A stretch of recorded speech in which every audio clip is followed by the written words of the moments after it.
Pensa Brasil, Fernando Schiller, de olho no Supremo Tribunal Federal. Há muito tempo, desde o começo, desde a largada, o ministro Dias Toffoli namora com o desconforto, com absoluta tranquilidade. Talvez seja alguma coisa, um elemento químico da água que é servida no Supremo Tribunal Federal, não sei. Mas aí agora o diretor da Polícia Federal entrega ao presidente do Supremo Tribunal um material que mostra uma conexão entre o Dias Toffoli e o Daniel Vorcaro, que indica uma proximidade maior do que aquela distância relacionada a primos, parentes que teriam uma propriedade no resort e tal, e agora ele já também é sócio do resort. E talvez um jato, talvez um advogado. Tal. A coisa ficou um pouco mais próxima, inclusive no contato telefônico em que ele oferece um convite ao Daniel Vorcaro, diz a nossa colunista Mônica Bergamo, para que fizesse parte, para que fosse a festa de aniversário dele. A não ser que ele tenha 1 milhão de amigos, como Roberto Carlos, o Daniel Vorcaro é um pouco mais próximo. E aí vai criando uma serviço sobre esse nó, Schiller. Tudo bem, Oneg, Ferretti, Larissa. Olha, o ministro Toffoli ele tem razão quando ele diz que ilações não são positivas, que tem muita ilação nesse jogo todo, não é? Agora, vamos lá, né? O único corretivo para ilações, o único remédio para ilações é a transparência. Né? Como é que você... Por que tem ilações? Por que tem jornalismo fazendo seu trabalho? Aí tem fontes, obviamente, que mantêm seu sigilo, aí tem gente que viu o relatório e que divulgou algum trecho. Quando você mesmo coloca o bom trabalho da nossa colega, a Mônica Bergamo, né? Vamos lá, se a Mônica Bergamo tem algumas informações, como muitos jornalistas têm, porque estão cumprindo seu trabalho de ter a informação, né? No fundo é porque a sociedade não tem acesso ao relatório. Agora, vamos lá, quantas vezes, olha, eu perdi a conta aqui, mas quantas vezes, aqui mesmo no programa, nos últimos anos, a gente analisou relatórios da Polícia Federal sobre N casos, na censura prévia, todas as questões envolvendo os apoiadores do ex-presidente Bolsonaro, os inquéritos, milícias digitais, atos antidemocráticos, fake news, todo aquele processo, aqueles processos quase infinitos, boa parte eram processos abertos, não é? Você tinha relatórios, eu cansei de fazer análise de relatório da Polícia Federal, nas decisões dos ministros e tal. Bom, neste caso, que envolve 3 poderes da República, a gente já não precisa nem repetir aqui, né? Mas envolve claramente 3 poderes da República, legislativo, executivo, judiciário, é tudo sigiloso. É tudo sigiloso. O próprio ministro Toffoli determina que a Polícia Federal remeta diretamente ao Supremo o conteúdo da degravação, né, do telefone, enfim, do Vorcaro. Né? E aqui só me permita uma observação, Eneg.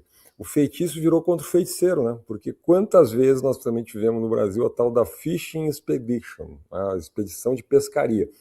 O Supremo determinava a apreensão de um celular, daí a Polícia Federal abriu o celular, pegava mensagem aqui, mensagem ali, e ia abrindo fios, né? E levando a outras investigações, a outros suspeitos e tal e tal.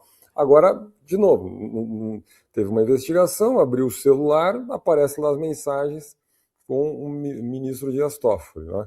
E aí entram as contradições, né? Contradições que a gente tem acesso. Né? Primeiro, o ministro larga uma nota dizendo o seguinte: não tem amizade com o Vorcaro, muito menos uma amizade íntima. Ninguém aqui vai analisar a intimidade, o grau de intimidade.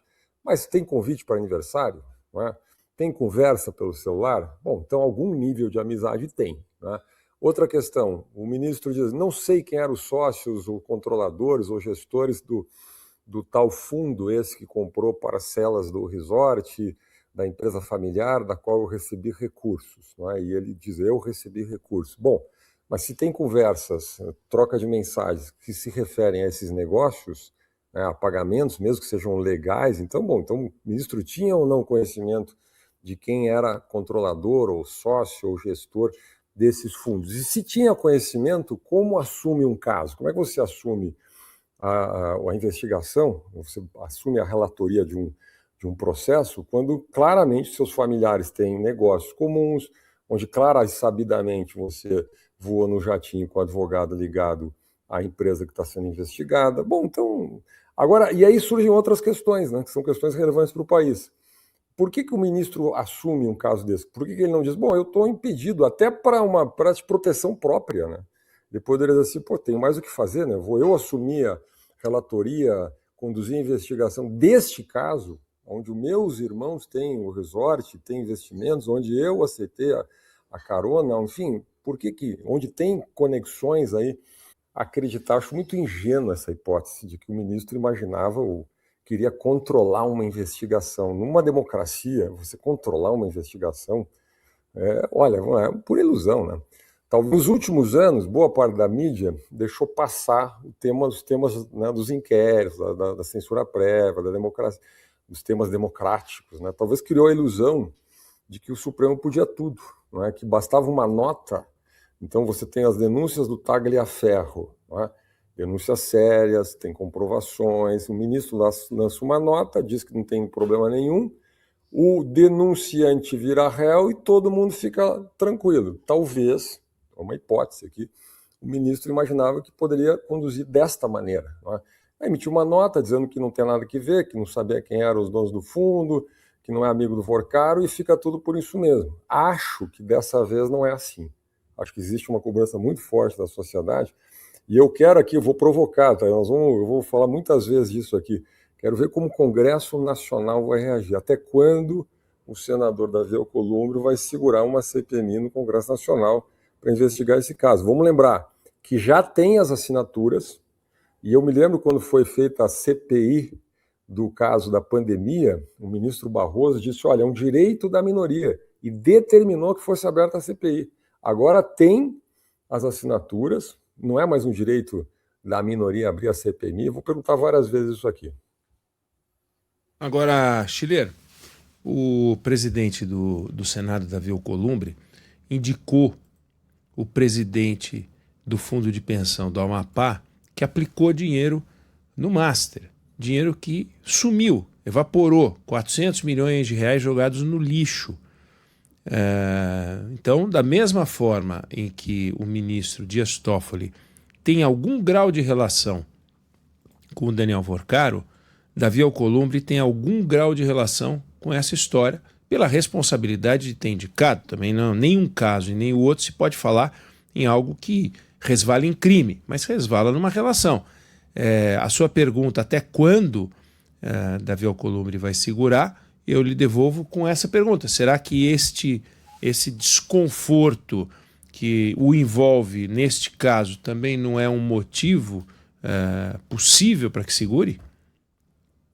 Olha, aqui, eu diria que tem um desconforto geral da República, né? Porque, vamos lá, você tem a esposa do ministro, que tem um escritório de advocacia e um contrato de 129 milhões com a empresa, né, cujo processo vai ser julgado pelo marido. Tem algum grau de desconforto nisso? Aí você tem contratação do ex-ministro da Fazenda para fazer lobby para ter reunião com o presidente da República, e consegue ter reunião com o presidente da República, indicado pelo líder do governo no Senado. Né? Tem algum grau de desconforto nisso ou não tem? Né? Aí você vai indo. Você tem um banco do Distrito Federal, o BRB, que define a compra de um banco com ativos podres. Né? E vamos lá. Aí você tem a liquidação por parte do Banco Central, e você tem quase interferência do TCU para rediscutir, revisar, reconsiderar a liquidação do banco. Então, vamos lá. Desconforto não falta. Talvez por isso esse caso esteja sob sigilo, incomode tanta gente, tem um claro conflito entre a Polícia Federal e o Supremo Tribunal nesse momento. E aí há uma outra curiosidade, além de saber se o senador Alcolumbre vai ou não encaminhar a CPMI, fazer a leitura da CPMI, é se o Supremo vai fazer alguma coisa. Ou se o ministro Fachin vai jogar para o plenário e deixar por isso mesmo.